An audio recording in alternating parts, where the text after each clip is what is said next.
Hi hello good morning. कसे आहात सगळे? मस्त ना. थोडेसे लेट व्हिडिओ येतात कारण गडबडच तशी आहे माझ्या मागे. दिवाळीची घरामध्ये साफसफाई काढली, रोज एक एक एक एक करते आहे पण उरकतच नाही आहे. कसं आहे, जरी रेंटचं घर असलं तरी साफसफाई ठेवणं हे आवश्यकच आहे. आपण राहतो त्या घरामध्ये, कोणाचंही असो ते घर स्वच्छ असेल तरच ते छान वाटतं. म्हणजे व्हिडिओ खूप लेट येतात त्याचं कारण थोडा माझा मोबाईलचा पण प्रॉब्लेम आहे, इश्यू आहे. दिवाळीनंतर रेग्युलर माझे व्हिडिओ येत राहतील, त्यासाठी आत्ताच्यासाठी खरंच खूप सॉरी माझे व्हिडिओ येत नाही आहेत.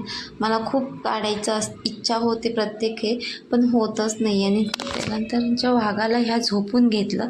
मी थोडासा चहा पिऊन घेतला, कारण त्याला झोपवल्याशिवाय पुढची कामं कुठली होतच नसतात. त्याला झोपवलं, चहा पिऊन घेतला आणि संध्याकाळी घरी येताना मिस्टरांनी पाणीपुरीचा बेत आणला होता. ही बघा आमची लिसा, आम्ही जे खाऊ ते तिला पाहिजे नसतं, ती पण आली होती डोकवायला. हे काय खातात ते, तिला पण पाणीपुरी खायची होती. मी दिले तिला 2-4 पुऱ्या. नंतर आम्ही पूर्ण खाऊन घेतली. आणि भावाच्या मुलीचं प्रोजेक्टचं करायचं होतं, ते मीच सगळं तिचं बघत असते. मीच प्रोजेक्टचं वगैरे तिचं काही स्कूलचं काही असू दे मीच करत असते. तर तिचे तक्ते वगैरे असे भरपूर सारे करून दिलेत. आणि अशी कशी स्कूल आहे काय माहिती, रोज काही ना काहीतरी त्यांना हवंच असतं, रोज काही ना काहीतरी. आणि वैताग आहे मला छोट्यांना बघून, असं जमत नाही.